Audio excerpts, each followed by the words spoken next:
അപ്പനമ്മയൊക്കെ മരിക്കുന്നവരെയാണ് സനാതര്. അപ്പനമ്മയും മരിച്ചു കഴിഞ്ഞാൽ പിന്നെ അനാഥനാണ് വൈദികൻ. എവിടെയും പോയിട്ട് കാര്യമൊന്നുമില്ല. വലിയപ്പൻ്റെ മക്കൾ ചേട്ടനൊക്കെ ഇന്ന് വെറുതെ, അതൊക്കെ കോമഡിയാണ്. ഒന്നും വലിയ കാര്യമൊന്നുമില്ല. അങ്ങോട്ട് കയറി ചെല്ലുമ്പോൾ കെട്ടിക്കയറിയെന്നുള്ളത് നമ്മളാരുമല്ല. അവരുടെ മക്കൾ, അവരുടെ കുടുംബമൊക്കെ ഉണ്ട്. പറയാൻ വല്ലപ്പോഴും ചെന്നൊരു ചായ കുടിച്ചെങ്കിൽ പോരാം. കയറി ചെല്ലാൻ പോലും ഇടവില്ല. അഡ്രസ്സ് എന്ന് പറയുന്ന സാധനമില്ല. പണ്ട് പോയതാ. ഇപ്പോൾ എൻ്റെ പിൻകോഡ് ഏതാ? 2 കൊല്ലം 3 കൊല്ലം കൂടുമ്പോൾ മാറിക്കൊണ്ടിരിക്കുക. അഡ്രസ്സ് എവിടെയാണ്? എൻ്റെ ബന്ധുക്കൾ എവിടെയാണ്? എവിടെയൊക്കെ പോകാൻ നേരം? കൂട്ടുകാരെവിടെയാണ്? എനിക്ക് സ്വന്തം സമയം എവിടെയാണ്? എൻ്റെ സന്തോഷങ്ങൾ എവിടെയാണ്? എൻ്റെ ജീവിതത്തിൻ്റെ സ്വപ്നങ്ങൾ എവിടെയാണ്? ഒക്കെ ഇവിടെ ബലിയായി തീർന്നു. എല്ലാ വൈദികരുടെ അവസ്ഥ അതാ. മത്തായി, മർക്കോസ്, ലൂക്കോസ്, യോഹന്നാൻ നമ്മൾ ജനിച്ചെന്ന് കേട്ടു തുടങ്ങിയതാ. ഇതേ വായന തന്നെയാണ് നിങ്ങൾ മരിക്കും വരെ കൊഹന ഞായറിന് വായിച്ച് കേൾക്കാൻ പോണേ. അപ്പോൾ നമ്മുടെ ആൾക്കാർ വിചാരിച്ചേക്കണത്, ഇപ്പോൾ ആദ്യത്തെ അച്ഛൻ വന്നു, രണ്ടാമത്തെ അച്ഛൻ വന്നു, മൂന്നാമത്തെ അച്ഛൻ വന്നു, 5 വികാരിച്ചന്മാർ മാറുമ്പോഴേക്കും കേൾക്കാനുള്ളതൊക്കെ കേട്ടു. അപ്പോൾ നമ്മുടെ ആൾക്കാർ വിചാരിച്ചേക്കണേ ആ പാവങ്ങൾ എന്തെങ്കിലുമൊക്കെ പറഞ്ഞോട്ടെ. നമ്മളതൊക്കെ കഴിയുമ്പോഴേക്കും തപ്പിയും പെറുക്കിയും തട്ടിയും മുട്ടിയും ഒക്കെ എത്തും. അങ്ങനെ ഒരു പ്രത്യേകതയുണ്ട്. പിന്നെ ഞാനായിട്ട് നേരത്തെ എനിക്ക് എൻ്റെ കുർബാനയ്ക്ക് ട്യൂണ് കുറവായതുകൊണ്ട് പെട്ടെന്ന് അവസാനിക്കും. അപ്പോൾ നാട്ടുകാർ തിരിച്ചു കയറി വരുമ്പോൾ സമാധാനത്തോടെ പോകുമെന്നും പറഞ്ഞ് ഞാൻ കൈയാക്കി പോകും. അപ്പോൾ അത് ഒഴിവാക്കാനാണ് പ്രസംഗം ഇപ്പോൾ പഠിച്ചത്. അല്ലെങ്കിൽ ഞാൻ അവസാനം പറയാമെന്ന് വിചാരിച്ചതാണ്. അപ്പോൾ അതൊക്കെയാണ് നമ്മുടെ വിശേഷങ്ങൾ. ഇന്ന് കൊഹന ഞായർ മരിച്ചുപോയ എല്ലാ വൈദികരെയും ഓർക്കുന്ന ദിവസമാണ്. അതുകൊണ്ട് തന്നെ ഈ അടുത്ത ദിവസം പുതുക്കാട് പള്ളിയിൽ ആരെങ്കിലും വന്നിരുന്നോ? വെള്ളിയാഴ്ച എങ്ങാനും പുതുക്കാട് പെരുന്നാൾ ആരെങ്കിലും വന്നിരുന്നോ? ഇല്ല. അപ്പോൾ ധൈര്യമായിട്ട് പറയാം, അവിടെ പറഞ്ഞ അതേ പ്രസംഗത്തിൻ്റെ കഥയാണ് ഇവിടെ പറയുന്നത്. അയാൾ എല്ലായിടത്തും ഇതാ പറയണതെന്ന് ചിന്തിക്കേണ്ട. ഇത് 2ാം സ്ഥലം. കഥ എങ്ങനെയാണ്? ഒരിക്കൽ ചെമ്മരിയാട്ടിൻ കൂട്ടത്തിലേക്ക് ഒരു അംബാസഡറെ വേണം. അംബാസഡർ. അപ്പം അത് പുറത്ത് വെക്കണവരൊക്കെ അകത്ത് കയറി ഇരുന്നോ കേട്ടോ. ഒരു കുഴപ്പമില്ല അച്ഛനെ, പുറത്ത് വെക്കണമെന്നില്ല, വെയിൽ കൊണ്ടിട്ട് അകത്ത് കയറി ഇരുന്നോ. എനിക്കറിയാം നിങ്ങൾ വരുന്നത് തന്നെ സന്തോഷം, വൈകിയാലും കുഴപ്പമൊന്നുമില്ല, വരുന്നുണ്ടല്ലോ. അപ്പം ചെമ്മരിയാട്ടിൻ കൂട്ടത്തിലേക്ക് ചെന്നായകൾക്ക് ഭയങ്കര സ്നേഹം. ചെന്നായ ഒരു അംബാസഡറെ ചർച്ച ചെയ്യാനായിട്ട് വിടാൻ തീരുമാനിച്ചു. അങ്ങനെ ചെന്നായകൾ കുറുക്കനെ തിരഞ്ഞെടുത്തു. കുറുക്കൻ അംബാസഡറായി ചർച്ച ചെയ്യാനായിട്ട് ചെമ്മരിയാട്ടിൻ കൂട്ടത്തിലേക്ക് ചെന്നു.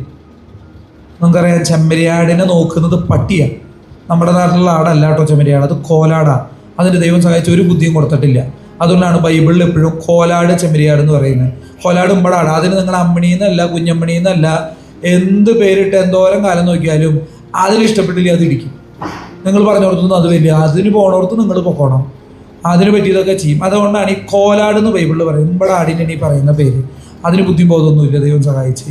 അതുകൊണ്ടാണ് ഈ കോലാടിൽ നിന്ന് വേർതിരിച്ചു എന്ന് പറയുന്നത്. അതുകൊണ്ടാണ് ചെമ്മരിയാട് നേരെ തിരിച്ച നമ്മുടെ പശുവിൻ്റെ പോലെ. അത് പറഞ്ഞനുസരിക്കും, വിളിച്ചാൽ വരും, ശബ്ദം കേട്ടാൽ ചെവിട് ഓർക്കും. പിന്നെ പാവ അങ്ങനെയൊന്നും ഒരു ആരെങ്കിലും ആക്രമിക്കാൻ വന്നാൽ നിന്ന് മരിക്കുക എന്നല്ലാണ്ട് ഓടി രക്ഷപ്പെടാനുള്ള ബുദ്ധിയൊന്നും ദൈവം കൊടുത്തിട്ടില്ല. ഇടയന് എന്ത് പറയുന്നു അത് ചെയ്യാന്നുള്ളതാണ് അതിൻ്റെ പണി. അപ്പോൾ ചെമ്മരിയാടിൻ്റെ അടുത്തേക്ക് കുറുക്കൻ ചെന്നിട്ട് പറഞ്ഞു, പ്രിയപ്പെട്ട ആട്ടിൻകൂട്ടമേ, ഞങ്ങൾക്ക് നിങ്ങളെ ഭയങ്കര ഇഷ്ടമാണ്, സ്നേഹമാണ്. പക്ഷെ നമ്മൾ തമ്മിലുള്ള ഈ ബന്ധം ഇല്ലാതാക്കുന്നത് മുഴുവൻ ഈ പട്ടികളാണ്. ചെന്നായ ചേട്ടന്മാർ നിങ്ങളെ സ്നേഹിക്കാൻ വരുമ്പോൾ, നിങ്ങളോട് നല്ല വർത്താനം പറയാൻ വരുമ്പോൾ പട്ടികൾ അവരെ ഊടിപ്പിക്കുക. അപ്പോൾ സ്നേഹം മാത്രമേ ഞങ്ങളുടെ ഉള്ളൂ. നിങ്ങളിതിങ്ങനെ പോയാൽ നമുക്ക് എങ്ങനെ ഒരു സ്നേഹം വരിക? ഈ ശത്രുത നമുക്ക് നിർത്താം, ഈ ഭയം നമുക്ക് വേണ്ടാന്ന് വയ്ക്കാം. നിങ്ങളൊരു കാര്യം ചെയ്യും. അപ്പോൾ നിങ്ങളും നമ്മളും തമ്മിലുള്ള പ്രശ്നത്തിൻ്റെ ഇടയിൽ ഒറ്റ കാരണമുള്ളൂ, അതിൽ നിൽക്കുന്ന പട്ടിയാണ് ഇപ്പം പറഞ്ഞിട്ട് കുറുക്കൻ അങ്ങ് പോയി. ചായ കുടിക്കാതിരുന്നപ്പോൾ ചെമ്മരിയാടുകളൊക്കെ ചർച്ചയിലാണ്. കാര്യം എന്തൊക്കെയാന്ന് പറഞ്ഞാലും മണ്ടനാണെങ്കിലും അവൻ പറഞ്ഞതിൽ കാര്യമുണ്ട്. കാരണം എന്താ? ആ പാവൻ ചെന്നായ അവിടെ വന്ന് നിൽക്കുമ്പോഴേക്കും ഇവിടുന്ന് ഓടിപ്പിക്കാൻ തുടങ്ങും പട്ടികളെല്ലാം കൂടി. ക്രൂരതയല്ലേ? പിന്നെ അവന്മാർക്ക് നമ്മളോട് സ്നേഹമാണെങ്കിൽ എത്ര പ്രാവശ്യം ആ പാവങ്ങൾ ഇവിടെ വന്നു, എത്ര പ്രാവശ്യം നമ്മൾ നോക്കി കണ്ണീരോടുകൂടെ ഇവിടെ നിന്ന് തിരിച്ചുപോയി. നമ്മൾ ഈ പട്ടി കാരണമല്ലേ എത്ര ക്രൂരതയും ദേഷ്യവും പകയും വൈരാഗ്യമൊക്കെ വന്നേ. നമുക്കത് തീർക്കണ്ടേ? ശരിയാ, പട്ടികളാണ് എല്ലാ പ്രശ്നത്തിനും കാരണം. മീറ്റിംഗ് കൂടി പ്രമേയം പാസ്സാക്കി ഈ പട്ടീനെ ഇവിടുന്ന് ഓടിക്കണം. അപ്പന്മാരാണ് കുഴപ്പം. വൈകുന്നേരം 4 മണിയായി വിളിച്ചു, വലുതും കിട്ടാണ്ടെങ്കിൽ വാങ്ങിക്കോ, കൂടുതൽ വർത്താനൊന്നും വേണ്ട, നാളെ തൊട്ട് സേവനം വേണ്ട. പട്ടി ഒത്തിരി വിഷമത്തോടു കൂടി ഇറങ്ങി. എന്നാലും 2 ദിവസം കൂടി വേണ്ട, നിങ്ങൾ കാരണം ഈ നാട്ടിൽ പ്രശ്നം മുഴുവൻ. ഓഹോ, അങ്ങനെ പട്ടിക്ക് കൊടുക്കാനുള്ളതൊക്കെ കൊടുത്ത് 2 എല്ലും കഷ്ണമൊക്കെ കൊടുത്ത് മുഖം തിരിഞ്ഞെന്ന് അതിനെ യാത്രയാക്കി. വൈകുന്നേരം 7 മണിയായപ്പോൾ ചെന്നായ ചേട്ടന്മാർ കുറുക്കൻ്റെ കൂടെ ചർച്ചയ്ക്ക് വന്നു. ചെന്നായുടെ സ്വഭാവം അറിയാം. ചതി, ബുദ്ധി, കുബുദ്ധി, വഞ്ചന, ഇതൊക്കെ ചെന്നായുടെ കൂടപ്പിറപ്പാണ്. 2 മനുഷ്യരെ പോലെ ജീവിക്കുന്ന ജീവിയാണ് ചെന്നായ. ഒറ്റ ഭാര്യ, ഒറ്റ ജീവിതം, ഭാര്യ, മക്കള്, കുടുംബം, ഇതൊക്കെ ബന്ധുക്കൾ, ഇതൊക്കെ കീപ്പ് ചെയ്യുന്നൊരു ജീവിയാണ് ചെന്നായ. അതുകൊണ്ടാണ് നിങ്ങൾക്ക് ചെന്നായനെ സർക്കസിലിട്ട് വളർത്താൻ പറ്റില്ല. അത് കുഴപ്പമുണ്ടാക്കും. അവൻ ബുദ്ധിയുള്ള ജീവിയാണ്. ചെന്നായ വന്നു.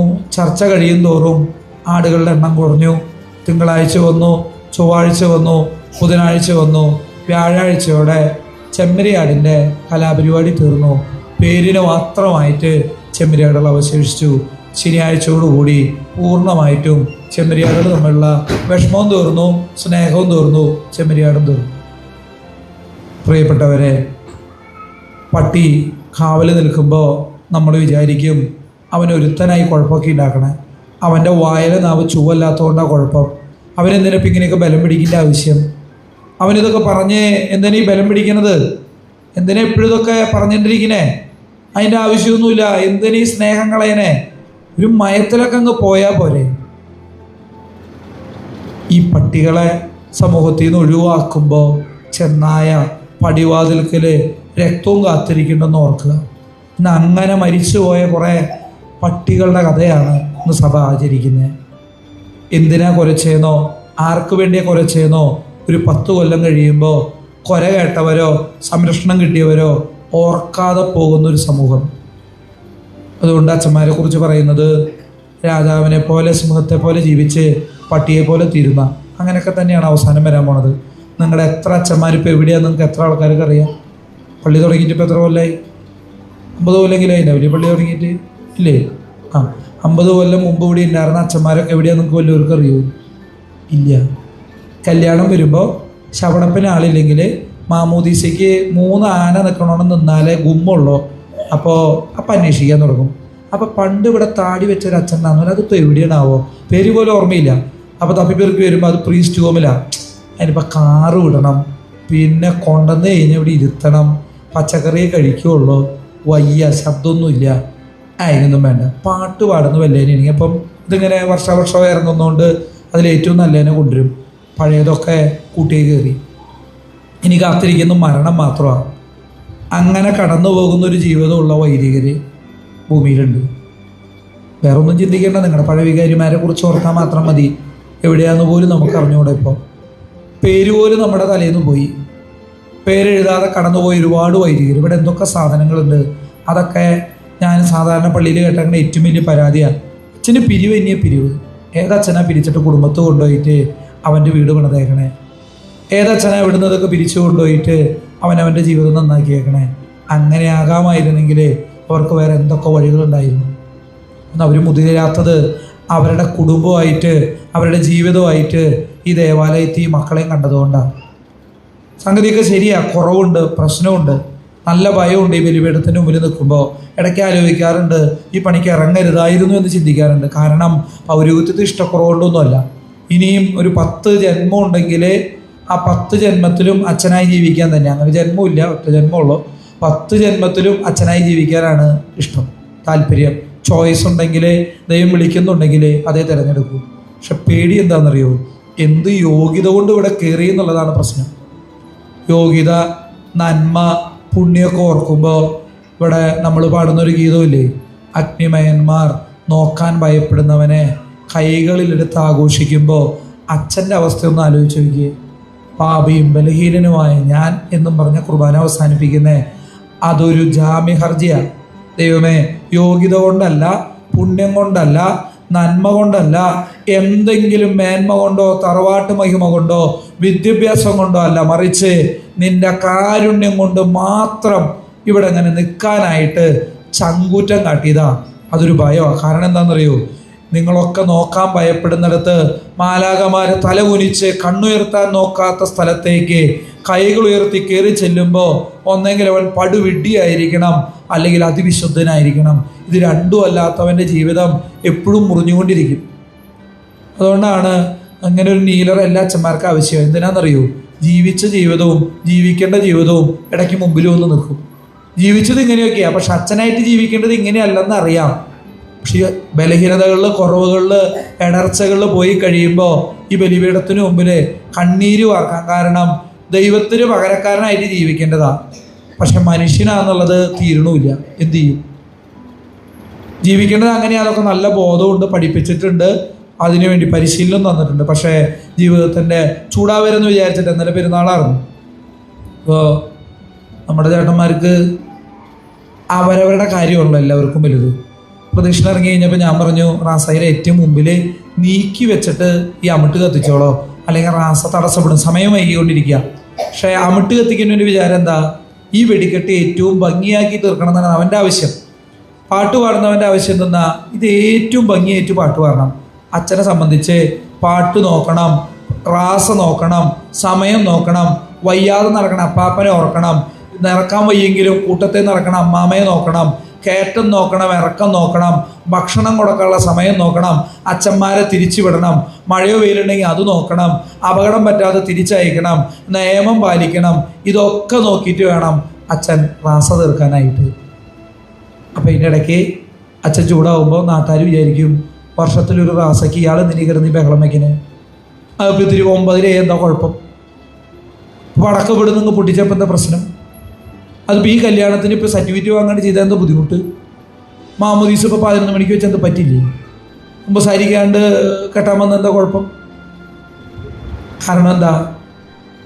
ഞാൻ എന്നെക്കുറിച്ച് മാത്രമേ ചിന്തിച്ചിട്ടുള്ളൂ. നമുക്ക് നൽകപ്പെട്ട നിയമങ്ങൾ. ഇനി ചിലർ വന്നിട്ട് പറയും, അതൊന്നും അയാളൊന്നും ചൂവല്ലെന്നേ. ചൂവായതുകൊണ്ടൊന്നും അല്ല ആരും അച്ഛനായേക്കണത്, അവൻ ഇഷ്ടപ്പെട്ടത് കൊണ്ട് മാത്രമാണ്. കാരണം എന്താ? പ്രത്യേകിച്ച് കാരണമൊന്നുമില്ല. നിങ്ങൾക്ക് നിങ്ങളുടെ മക്കളിൽ നിങ്ങൾ ആലോചിച്ചാൽ മതി. 5 എണ്ണം ഉണ്ടെങ്കിൽ ഒരെണ്ണത്തിനോട് ഇത്തിരി സ്നേഹം കൂടുതലുണ്ട്. നിങ്ങൾ വെറുതെ 5 എണ്ണത്തിന് ഒരുപോലെ സ്നേഹം എന്നൊക്കെ പറയാം, കുഴപ്പമൊന്നുമില്ല. പക്ഷെ എവിടെ പോയാലും എന്തിനോടെങ്കിലൊക്കെ ഇത്തിരി സ്നേഹം കൂടുതലുണ്ട് ഒരെണ്ണത്തിനോട്. അത് ചിലപ്പോൾ അവൻ്റെ കുറവുകൊണ്ടായിരിക്കും. വലിയ ബുദ്ധിയൊന്നുമില്ല, 5 എണ്ണത്തിൽ പൊട്ടണതാ. അപ്പോൾ നമ്മൾ എന്ത് ചെയ്യും? എവിടെ പോയാലും അതെവിടെയാടാ, അതവിടെ ഇല്ല, സമാധാനം. മറ്റേത് അത് അവിടെ ഉണ്ട്, കഞ്ഞി കുടിച്ചത് അപ്പോൾ കല്യാണം കഴിച്ച് വിട്ടാൽ നമ്മളെന്ത് വിചാരിക്കുന്നത്? ദൈവമേ, അതെങ്ങനെ ജീവിക്കാനാണ് ഈ ഭൂമിയിൽ? അപ്പോൾ നമ്മൾ എന്ത് ചെയ്യും? കുറച്ചും കൂടി ഒന്ന് ചേർത്ത് നിർത്തും. കാരണം എന്താ? അതിനെ കൊണ്ട് ഈ ഭൂമിയിൽ ജീവിക്കാനൊന്നും കൊള്ളില്ല, അതിനുള്ള ബുദ്ധിയില്ല, ബോധമില്ല. അങ്ങനെയുള്ളതുകൊണ്ട് തമ്പുരാൻ ചേർത്ത് വെച്ചതാണ് പുരോഹിതനെ. ഈ ഭൂമിക്ക് ചേരാത്തതായതുകൊണ്ടും ഭൂമിയിൽ ജീവിക്കണം എന്നുള്ളതുകൊണ്ടും തമ്പുരാൻ ഇങ്ങനെ ചേർത്ത് പിടിച്ചപ്പോൾ കൂടെ നടക്കുക. വീഴുമ്പോൾ അങ്ങേര് താങ്ങുന്നുള്ള ധൈര്യത്തിൽ. അല്ലാണ്ട് ആർക്ക് ധൈര്യമുണ്ട്? അവൻ്റെ പൗരോഹിത്യം 2000 കൊല്ലം ഒരുങ്ങി ഈശോ അർപ്പിച്ച് ബലി അർപ്പിക്കാൻ ഏത് പുരോഹിതനാ യോഗ്യതയുള്ളത്? ഏത് പുരോഹിതനാ ചങ്കൂറ്റമുള്ളത്? ആർക്കാ അതിന് മാത്രം ധൈര്യത്തോടെ അവിടേക്ക് കയറി വരാൻ പറ്റണത്? ആർക്കുമില്ല. പക്ഷേ കൂട്ടത്തിൽ നിന്ന് വിളിച്ചെടുക്കുമ്പോൾ തമ്പുരാൻ്റെ അടുത്ത് എല്ലാ വൈദികരും ഇന്നല്ലെങ്കിൽ നാളെ പറഞ്ഞിട്ടുണ്ട്, കൂട്ടിയെ കൂടിയിട്ടൊന്നും അല്ല, പറ്റണമൊന്നുമില്ല, ശിക്ഷിക്കരുത്. നീ കൈ ഉയർത്തി ആശീർവദിക്കാൻ പറയുമ്പോൾ ഭയമുണ്ട്. കാരണം എന്തെന്നാ? എന്തിൻ്റെ അടിസ്ഥാനത്തിലാണ് നിനക്ക് പകരം കൈ ഉയർത്തണേ? നിന്റെ ഉടുപ്പിട്ട് ഈ ഭൂമിയിൽ ജീവിക്കുമ്പോൾ ലോകം എതിർക്കുന്നതിന് കാരണം എന്താണെന്നറിയോ?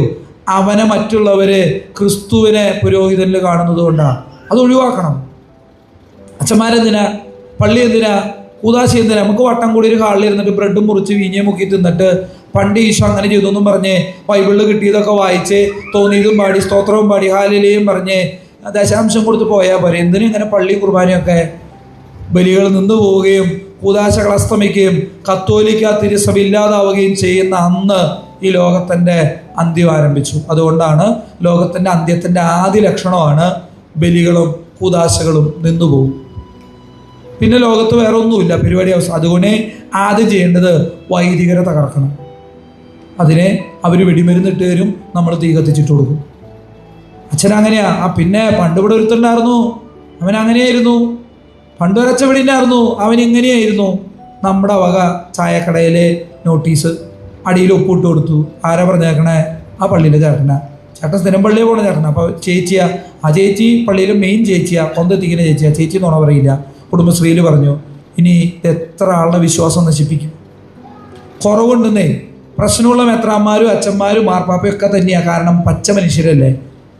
അവരുടെ കുറവുകൾക്ക് കാരണം നമ്മുടെ പ്രാർത്ഥന കുറവാണ്. ഒരു വൈദികൻ വീണിട്ടുണ്ടെങ്കിൽ അതിനൊന്ന്, ഈ പള്ളിയിലെ ഇടവകയിൽ ഒരുത്തനൊരു പ്രശ്നമുണ്ടെങ്കിൽ ഒന്നാമത്തെ കാരണക്കാരൻ വികാരിയച്ചനാ, അച്ഛൻ കൈവിരിച്ച് പ്രാർത്ഥിച്ചില്ല.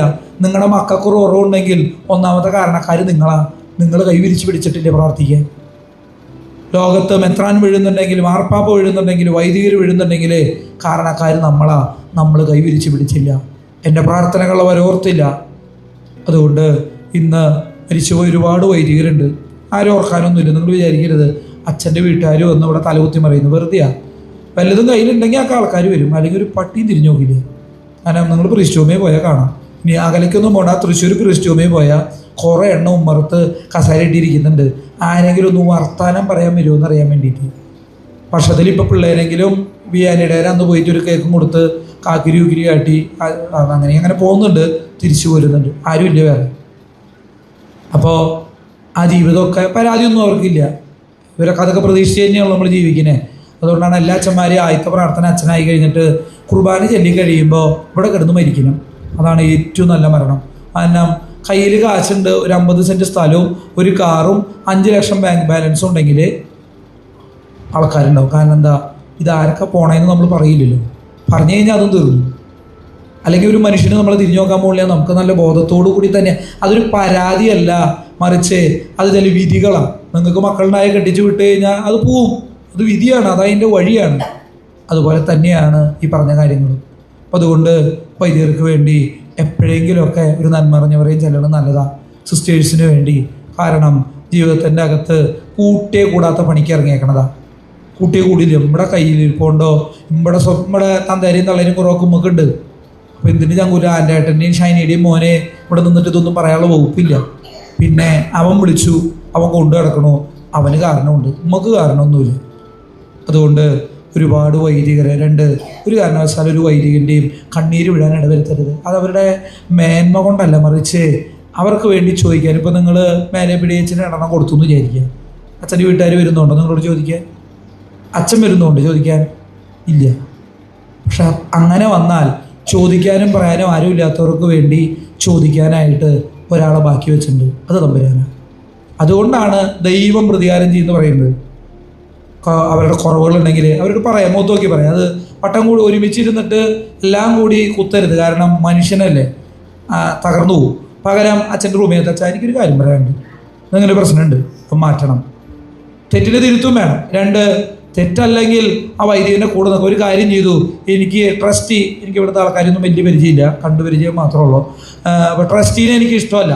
അപ്പോൾ ട്രസ്റ്റ് ചെയ്ത കാര്യം എനിക്ക് ഇഷ്ടമായില്ല. അപ്പോൾ എന്ത് ചെയ്തു, ചെന്നാങ്ങോട് കൊടുത്തു. എന്തുട്ടാ കാട്ടി വെച്ചേക്കണേ, ഇത് അങ്ങനെയാണ് ചെയ്യുന്നത്, അത് അങ്ങനെയാണ് ചെയ്യുന്നത് എന്നൊക്കെ പറഞ്ഞു. കിട്ടണ മുഴുവൻ അച്ഛനിട്ടാ, ട്രസ്റ്റിക്ക് എന്ന പ്രശ്നം കിട്ടാൻ മുഴുവൻ വിചാരിച്ചിട്ടാ. അച്ഛൻ്റെ പണിക്കുറ്റം തോന്നുന്നു. പിന്നെ അച്ഛൻ വിചാരിക്കും, എന്തിനീ പുലിവാല് പിടിക്കാൻ പോണേ, അവന്മാരെന്തെങ്കിലും ചെയ്തോട്ടെ, കുർബാനയില്ല, പ്രാർത്ഥിക്കുക, മിണ്ടാണ്ടിരിക്കുക, പ്രശ്നം തീർന്നുല്ലോ. പല അച്ഛന്മാരുടെയും കൂമ്പ് നുള്ളി കളഞ്ഞത് അങ്ങനെയാണ്. പേടിയാണ് ഇപ്പം ചെയ്യാനായിട്ട്. പിള്ളേരെ അടുത്ത് പള്ളിയെ വരണം അറന്നമാരും, ഇപ്പോൾ എനിക്കിപ്പോൾ എന്താ പ്രശ്നം? കുഞ്ഞിൻ്റെ മരണത്തിൻ്റെ ആദ്യത്തെ ഡേറ്റ് നിങ്ങൾ എന്നെ കുറിച്ചു. കുമ്പസാരിക്കണം, പ്രാർത്ഥിക്കണം, കുർബാനയ്ക്ക് നിൽക്കുമ്പോൾ സമയമായില്ലോ, തീരണമൊന്നുമില്ല. ആർക്ക് വേണ്ടി അച്ഛനോടെ കുർബാനയില്ലെന്നേ? നമുക്കത് സിമിത്തേരി പണി നടന്നുകൊണ്ടിരിക്കുക. അങ്ങേരെ അപ്പനെ അമ്മേനെ ഇവിടെ അടക്കണ്ടോ? ഇല്ലല്ലോ. അങ്ങേരെ ഇവിടെ അടക്കൂ? ഇല്ല. നിങ്ങൾ വിചാരിച്ചതിനോട് അടക്കില്ല. അച്ഛനച്ഛൻ്റെ ഇടവേല കൊണ്ടുപോകുള്ളൂ. ഇതാർക്ക് വേണ്ടിയിട്ടാ? നമുക്ക് വേണമെങ്കിൽ 2 തരത്തിൽ ഇതിനെ കാണാം. പിന്നെ ഇതിപ്പോൾ ഇങ്ങനെ പണിതിട്ട് വേണം. പഴയ സിമിത്തേരിക്ക് എന്താ കുഴപ്പം? എന്തോ ഒരു വിധത്തിലാണ് കാരണന്മാർ കിടന്നിരുന്നത്. ആ മണ്ണ് മുഴുവൻ മാന്തി എന്നിട്ട് ഇപ്പോൾ ഇവിടെ ആരൊക്കെങ്കിലൊക്കെ കിടന്ന ഭൂമിയിൽ തന്നെ ഇപ്പം നിങ്ങൾ ഇരിക്കുന്നത്. പണ്ട് ഇവിടെ കാരെ കുറിച്ചൊക്കെ നിങ്ങൾക്ക് അറിയൂ? ഒരാൾക്ക് അറിഞ്ഞുകൂടാ. അപ്പോഴേക്കും എനിക്കിഷ്ടപ്പെട്ടില്ല. എന്നാൽ പിന്നെ അയാളെ ഒന്ന് തകർത്ത് തരിപ്പണാക്കിയത്. നമ്മുടെ നിലപാട് മുഖാന്തരം നഷ്ടപ്പെടുന്ന നന്മകൾ മുഴുവൻ നമുക്കും കൂടിയാന്ന് ഓർക്കുക. അങ്ങേർക്ക് ഇപ്പം എന്തത്ര ബുദ്ധിമുട്ട്, ഈ പൊടി മണ്ണ് തിന്നിട്ട് ഇവിടെ കിടന്നിട്ട് വല്ല കാര്യമുണ്ടോ? ഏറ്റവും നല്ല പരിപാടി എന്തായിരുന്നു? മിണ്ടാതിരിക്കുക, 3 നേരം ചോറുണ്ട, കുർബാനയില്ല, തിരിച്ചു പോവുക. എന്തെങ്കിലും ബുദ്ധിമുട്ടുണ്ടാവുമോ? ഒരു ബുദ്ധിമുട്ടുണ്ടാവില്ല. പക്ഷേ ആരെങ്കിലും എന്തെങ്കിലുമൊക്കെ ഇറങ്ങുമ്പോൾ എൻ്റെ മക്കൾക്ക് കുറച്ചും കൂടി നല്ലത് കിട്ടണം, എൻ്റെ മക്കൾ കുറച്ചും കൂടി സന്തോഷത്തിൽ ജീവിക്കണം, എൻ്റെ മക്കൾ കുറച്ചും കൂടി നന്മയിൽ ജീവിക്കണം എന്നൊരു ആഗ്രഹമുള്ളതുകൊണ്ടാണ്. അതുകൊണ്ട് അങ്ങനെയുള്ള എല്ലാവരുടെയും അവസാനം എങ്ങനെയായിരിക്കും? നല്ല തെറി കേട്ട്, ചീത്ത കേട്ട് ഇവിടുന്ന് പോകുമ്പോൾ. പഴയൊരു പാട്ടുണ്ട്, ചിലപ്പോൾ നിങ്ങൾ വിചാരിച്ചും പോകുമ്പോൾ പാടിയിരിക്കും ട്രാൻസ്ഫർ കിട്ടുമ്പോൾ. എന്നെ നാട് കടത്തട്ടെ, തുണയ്ക്ക് കർത്താവുണ്ട് എനിക്ക്, വാളാലൻ തല വീഴട്ടെ, കല്ലേറാൽ കൊല്ലട്ടെന്നെ, ആഴിക്കടലിലേക്ക് എറിയട്ടെന്നെ, എല്ലാവർക്കും കിട്ടുന്ന അച്ഛന്മാർക്ക് കിട്ടുന്നത്. അതുകൊണ്ട് ഞാൻ സാധാരണ കഴിഞ്ഞ ഒറ്റ സെൻഡ് ഓഫാണ് ഞാൻ വാങ്ങിയിട്ടുള്ളൂ. അതോടുകൂടി ദൈവം എന്നെ കുറേ കാര്യം പഠിപ്പിച്ചതുകൊണ്ട് ഞാൻ പറഞ്ഞിട്ടുണ്ട്, സെൻഡ് ഓഫൊക്കെ തന്നോ 10 രൂപയുടെ സാധനം എനിക്ക് വേണ്ട, അത് തന്ന അവിടെ വെച്ചിട്ട് പോകും. കാരണം നമ്മൾ പഠിച്ചു ദൈവവും അല്ലാത്ത വേറെ ഒന്നും വേണ്ട. പിന്നെ മര്യാദയ്ക്ക് ജീവിക്കുന്ന ഒരു അച്ഛനെ 10 പൈസ ബാങ്ക് ബാലൻസ് കാണില്ല. അച്ഛന്മാരെ ശമ്പളമൊക്കെ അറിയാലോ അല്ലേ, നിങ്ങൾക്ക് അറിഞ്ഞിരിക്കണം. നിങ്ങൾ വിചാരിക്കരുത് കോടികൾ ആസ്തിയായിട്ട് നടക്കണേ. 15,000 രൂപയാണ് ശമ്പളം. ഇപ്പോൾ കുർബാനായിരം അടക്കണമെങ്കിൽ 17,000 രൂപ കിട്ടും. 3,000 രൂപ ഞങ്ങൾ താമസിക്കുന്നതായതുകൊണ്ട് 2,000 രൂപ ചോറിന് കൊടുക്കണം. പിന്നെ ബാക്കി വണ്ടിക്കൂലി ഇതൊക്കെ അതിൽ നിന്ന് പോകണം. ഇത് കാശിൻ്റെ ദാരിദ്ര്യം പറയാൻ വേണ്ടി പറഞ്ഞതല്ല. അങ്ങനെയാവുമ്പോഴും നമ്മൾ കൊടുത്ത് ജീവിച്ചു തുടങ്ങിയ 10 പൈസ ബാക്കിൻ്റെ അവനൊരു മാസം കഴിയുമ്പോൾ. പക്ഷെ ദൈവം നടത്തും. കാരണം എന്താ? അവന് വേണ്ടി ജീവിച്ചു തുടങ്ങിയതുകൊണ്ട്. ഈ 5 കൊല്ലമായി പട്ടം കിട്ടിയിട്ട് 5 കൊല്ലം ആവുന്നു. ഈ 5 കൊല്ലം കൊണ്ട് ഞാൻ പഠിച്ച പാടാ. 1 രൂപ കയ്യിൽ വേണ്ട. എൻ്റെ ബാങ്ക് ബാലൻസ് അറിയിക്കാൻ വേണ്ടി പറയണല്ല, കഴിയുമ്പോൾ എനിക്ക് അവർ തരും വേണ്ട. 21 രൂപയാണ് ഇന്നലത്തോടു കൂടി. അതിലൊരു 1000 രൂപ ഇതിനകത്ത് തീർന്നുണ്ട്. പക്ഷേ ഇന്ന് വൈകുന്നേരം എനിക്ക് എന്തെങ്കിലും ആവശ്യമുണ്ടെങ്കിൽ അയാളെ കാശ് എൻ്റെ കയ്യിൽ വരും. ഞാൻ നടക്കണത് അന്തസ് ബൈക്കുമേ. 20-ൽ ഒരാൾക്കും ഇല്ലാത്ത ബൈക്കാ പിതാവ് എനിക്ക് വാങ്ങി തന്നായിരുന്നു. എന്ത് കണ്ടിട്ടാ? എൻ്റെ കയ്യിൽ ബാങ്ക് ബാലൻസ് വെച്ചിട്ടാ? അല്ല, 1,73,000 രൂപ വരെ വണ്ടി എൻ്റെ കയ്യിലിരിക്കുന്നു. ബൈക്ക് രൂപതയുടെയാണ്, പക്ഷേ എൻ്റെ കയ്യിലുള്ളത് ഇരിക്കുന്നത്. എൻ്റെ കയ്യിലിരിക്കുന്ന ഫോൺ 20,000 രൂപ വരെ സിസ്റ്റർ ജൂബിലി കഴിഞ്ഞപ്പോൾ വാങ്ങിയെന്ന ചെറുക്കപ്പടിയിൽ. ഇട്ടിരിക്കുന്ന വസ്ത്രങ്ങൾ സർവത്ര സാധനവും നാട്ടുകാർ വാങ്ങി തന്നേക്കുന്നത്. 5 പൈസ കയ്യിലില്ലെങ്കിലും ദൈവം നടത്തും. കാരണം നമ്മൾ അവൻ്റെ കൂടെ ഇറങ്ങിയതാണ്. എല്ലാവരും അത് തന്നെയാണ്. എല്ലാ വൈദികരുടെയും സ്വപ്നം അത് തന്നെയാണ്. അവർ നിങ്ങളുടെ കൂടെ നടക്കാൻ ആഗ്രഹിക്കുന്നത്, നിങ്ങളൊപ്പം ഉണ്ടോന്നാ. അതുകൊണ്ട് ഇടയ്ക്കൊന്ന് വിളിക്കണം. ഇടയ്ക്ക് അച്ഛനെ എന്താ ഇഷ്ടപ്പെട്ടെന്നുണ്ടെങ്കിൽ ഒന്ന് ഉണ്ടാക്കി കൊടുക്കണം. കാരണം എന്താണെന്നറിയോ? നിങ്ങൾ കൊടുത്തത് വേറെ വല്ലയിടത്തും നിങ്ങളുടെ അച്ഛന്മാർക്ക് കിട്ടും. ഇവിടുന്ന് ഒരാളല്ലോ പട്ടം വാങ്ങിയത്. അങ്ങേർക്ക് ഇത് കിട്ടണമെങ്കിൽ ഇവിടെ നിങ്ങൾ തുടങ്ങണം. ചോദിക്കണം. കുറവുണ്ട്, എനിക്ക് ഇഷ്ടപ്പെടാത്ത സ്വഭാവമൊക്കെ അച്ഛനുണ്ട്, അച്ഛൻ്റെ ട്യൂണൊന്നും എനിക്ക് ഇഷ്ടമല്ല, അല്ലെ പ്രാർത്ഥന ഇഷ്ടമല്ല. പക്ഷേ അങ്ങനെ ഒരാൾ ഇവിടെ നിൽക്കുന്നത് കൊണ്ടല്ലേ ബലി ഇവിടെ തുടരുന്നത്. ഈ സഹ്രാരിക്ക് ഒരാൾ കാവൽ നിൽക്കുന്നത് കൊണ്ടല്ലേ ഇന്ന് നിങ്ങളുടെ ഇവിടെ ദൈവം ഇങ്ങനെ വസിക്കുന്നത്. മറക്കരുത്. ഒരു വൈദികനെയും കണ്ണ് നിറയാൻ അനുവദിക്കരുത്. അവർക്ക് വേണ്ടി പ്രാർത്ഥിക്കണം. കുറവും ബലഹീനതയുള്ള ഒരുപാട് മക്കളെ ഇന്ന് ദൈവം വിളിച്ചു ചേർക്കുമ്പോൾ ഒരുപാട് വൈദികരെ ഇന്നും കരഞ്ഞും വേദനിച്ചും ജീവിതത്തിൻ്റെ അകത്ത് ഒതുങ്ങി പോകുന്നത് നമ്മൾ കൊടുക്കാത്ത സപ്പോർട്ട് കൊണ്ടാണ്. ഒരു നല്ല വാക്ക് പറയാനായിട്ട്, ബർത്ത്ഡേ വരുമ്പോൾ ഒന്ന് വിഷ് ചെയ്യാനായിട്ട്, എന്തെങ്കിലും ചെയ്ത് കഴിയുമ്പോൾ നന്നായിട്ടുണ്ടാച്ചാ എന്നൊന്ന് പറയാനായിട്ട് നോക്കണം. അവനെ വിധിക്കാനായി അവർ ഒരുമിച്ച് കൂടിയെന്നാണ് കർത്താവിനെ കുറിച്ച് പറയുന്നത്. 2, ദൈവദൂഷണം പറയുന്ന ഒരു നാവ് അവർക്ക് നൽകപ്പെട്ടു എന്ന് വെളിപാട് പുസ്തകം പറയുന്നുണ്ട്. ഓർത്തിരിക്കണം. അടിച്ച് തകർത്ത് കളയുമ്പോൾ നിങ്ങൾ തകർത്തത് നിങ്ങൾക്ക് വേണ്ടിയിട്ട് ഒരച്ഛനെയാണ്. പക്ഷെ ഒരുപാട് തലമുറകളിൽ അച്ഛൻ നിശബ്ദനാണ്. ഒരു പ്രശ്നം വരുമ്പോൾ അച്ഛൻ പോയി അച്ഛനങ്ങ് പണി കൊടുത്തു, ഇരിക്കട്ടെ അങ്ങോട്ട് ഒരു പണി. എന്തിനപ്പം ഇതിലൊക്കെ ഇടപെടാൻ പോയേ? അച്ഛനൊതുങ്ങി. പക്ഷേ ഒരുപാട് മക്കൾക്ക് കിട്ടേണ്ട നന്മകൾ അവിടെ നഷ്ടപ്പെടും. ആ വൈദികൻ്റെ കണ്ണീര് വീഴുന്നിടത്ത് ഭൂമിയിൽ നിന്ന് സ്വർഗവും ഭൂമിയും ഒരുപോലെ ശപിക്കും. അതിന് കാരണം ഇതാ. അതുകൊണ്ട് ഇത്തിരി പ്രാർത്ഥനയോടുകൂടെ നമുക്ക് നമ്മുടെ എല്ലാ വൈദികരെയും മാമോദീസ നൽകിയത് തൊട്ട് നമ്മുടെ ഏറ്റവും അടുത്ത കാരണന്മാരെ അടക്കിയ വൈദികരുണ്ട്. ഒരുപാട് വൈദികർ ഒത്തിരി വിഷമത്തിലൊക്കെ ജീവിക്കുന്നവരുണ്ട്. അവരൊക്കെ ഓർക്കാം. മുറിവേറ്റവർ, തകർത്തവർ, തകർക്കപ്പെട്ടവർ, തെറ്റിദ്ധരിക്കപ്പെട്ടവർ ഒരുപാട് ജീവിതങ്ങളുണ്ട്. ആ വൈദികരൊക്കെ ഈ ബലിയിൽ നമുക്ക് ഓർത്ത് പരിശുദ്ധാത്മാവ് ഇടപെടാൻ, നല്ല പുരോഹിതരായി ജീവിക്കാൻ, ഈശോയുടെ മുമ്പിൽ മുറിഞ്ഞു തീരാൻ, അഭിഷേകമായി തീരാൻ, ഒന്നുമല്ലാതായി തീരാൻ പ്രാർത്ഥിക്കും. കാരണം അപ്പം മുറിച്ച് കൊടുത്തു കഴിഞ്ഞപ്പോൾ പിന്നെ ഒന്നും ബാക്കിയില്ലായിരുന്നു.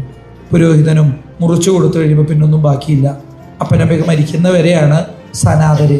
അപ്പനമ്മയും മരിച്ചു കഴിഞ്ഞാൽ പിന്നെ അനാഥനാണ് വൈദികൻ. എവിടെയും പോയിട്ട് കാര്യമൊന്നുമില്ല. വലിയപ്പൻ്റെ മക്കൾ ചേട്ടനൊക്കെ ഇന്ന് വെറുതെ, അതൊക്കെ കോമഡിയാണ്. ഒന്നും വലിയ കാര്യമൊന്നുമില്ല. അങ്ങോട്ട് കയറി ചെല്ലുമ്പോൾ കെട്ടിക്കയറിയെന്നുള്ളത് നമ്മളാരുമല്ല. അവരുടെ മക്കൾ, അവരുടെ കുടുംബമൊക്കെ ഉണ്ട്. പറയാൻ വല്ലപ്പോഴും ചെന്നൊരു ചായ കുടിച്ചെങ്കിൽ പോരാം. കയറി ചെല്ലാൻ പോലും ഇടവില്ല. അഡ്രസ്സ് എന്ന് പറയുന്ന സാധനമില്ല. പണ്ട് പോയതാ. ഇപ്പോൾ എൻ്റെ പിൻകോഡ് ഏതാ? അത് 2 കൊല്ലം 3 കൊല്ലം കൂടുമ്പോൾ മാറിക്കൊണ്ടിരിക്കുക. അഡ്രസ്സ് എവിടെയാണ്? എൻ്റെ ബന്ധുക്കൾ എവിടെയാണ്? എവിടെയാതിനൊക്കെ പോകാൻ നേരം? കൂട്ടുകാരെവിടെയാണ്? എനിക്ക് സ്വന്തം സമയം എവിടെയാണ്? എൻ്റെ സന്തോഷങ്ങൾ എവിടെയാണ്? എൻ്റെ ജീവിതത്തിൻ്റെ സ്വപ്നങ്ങൾ എവിടെയാണ്? ഒക്കെ ഇവിടെ ബലിയായി തീർന്നു. എല്ലാ വൈദികരുടെ അവസ്ഥ അതാ. അതുകൊണ്ട് അവർക്ക് വേണ്ടി പ്രാർത്ഥിക്കാം. ഈശോയുടെ നല്ല പുരോഹിതർ ഇനി ഉണ്ടാകാനായിട്ട് തമ്പുരാനോട് പ്രാർത്ഥിക്കുക. ഒരു വൈദികൻ്റെയും കണ്ണീര് ബലിപീഠത്തിൽ വീഴാതിരിക്കാനായിട്ട് നമുക്ക് പ്രാർത്ഥിക്കാം. മരിച്ചുപോയ എല്ലാ വൈദികരെയും ഈ ബലിയിൽ നമുക്ക് ഓർക്കാം.